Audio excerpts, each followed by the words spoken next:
আসসালামাইকুম প্রিয় ভাই ও বন্ধুরা, কিরকম আছেন সবাই? আশা করি সবাই ভালো আছেন। এখন আমি এই যে ইনকিউবেটরে ডিম দিছি, দেশি মুরগির ডিম দিছি, সেই মুরগির ডিম ফোটার কথা হয়েছে লগা আরো 5 দিন পরে, কিন্তু আমার মুরগির ডিম ফুটে গেছে আরো 5 দিন আগে 5 পিস, মাত্র 5 পিস। আমি এখানে 50 পিস ডিম দিছি। এইটা ফোটার কারণে এখন আমার একটা বিপদ হইতেছে, কারণ আমার বুডিং এর বাচ্চাগুলা যেগুলো আছে ওইগুলাও বোর্ডিং থেকে বাইর হইতে আরো 5 দিন বাকি, কিন্তু এখন আমি এই বাচ্চা কই রাখবো? আর 5 পিস বাচ্চার জন্য ঔষধ আছে, টিকা আছে, এগুলা খরচ একটা ব্যয়বহুল হয়ে যেতেছে। আর এটা ঘটনা ঘটছে কারণ হচ্ছে আমি যাদের থেকে ডিম আনছি, মানে আমি মূলত যাদের থেকে ডিম আনছি তারা আমারে উমের ডিম দিছে, মানে কুচের ডিম দিছে, এই কারণে এরকম হয়েছে। তো আপনাদের দেখাইতেছি মেশিনের ভিতরে যে 5 পিস বাচ্চা ফুটছে 50 পিস ডিমের ভিতরে। তো গাইস চলেন, এই যে দেখতেছেন আমার ইনকিউবেটর মেশিন। এই মেশিনে এখন তাপমাত্রা আছে 37.2, মানে 37-এর উপরে, আর 71। এখন তাপমাত্রা রাখার দরকার 71-এর দ্বিতীয় সপ্তাহ চলতেছে। এই দেখেন 65 থেকে 70 এবং 70 থেকে 75 বা 80 রাখতে হইব, ঠিক আছে? তো আমার আরও 5 দিন মানে হেচিং টাইম চলতেছে। এখন দেখেন আমার কি একটা বিপদ হয়ে আছে। এই যে দেখাইতেছে আপনাদের, এটা আমার মেশিন। এই যে এখানে 5 পিস, এই যে আরও একটা ফুটছে, এই যে 6 পিস বাচ্চা ফুটে গেছে, 6 পিস ডিমের থেকে ফুটছে।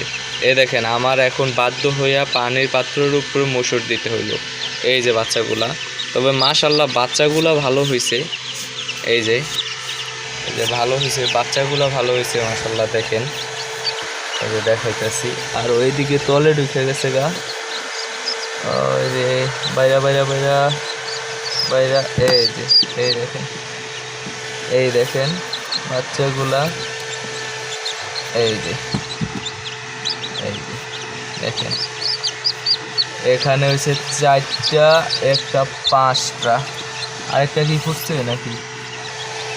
5টা, এই যে আরেকটা আছে এই জায়গায়, 5টা, একটা 6টা, এই 6টা বাচ্চা ফুটছে ইনকিউবেটর মেশিনে।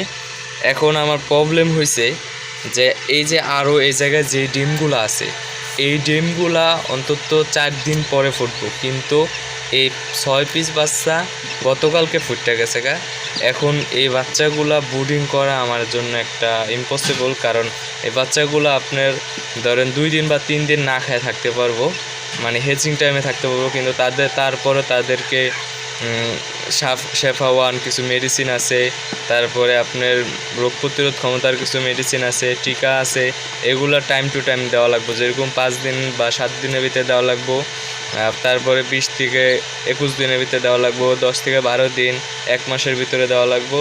এই 3-4 বার ভ্যাকসিন দেওয়া লাগবো কিন্তু ওই ডিমের সাথে এটা তো মিল হইব না। এখন মিল যদি না হয় তাহলে মনে করেন যে কেমনে ভ্যাকসিন দিব? 5 পিস 6 পিস বাচ্চার জন্য ভ্যাকসিন খরচ, ওষুধ খরচ সব আলাদা আলাদা লাগতেছে।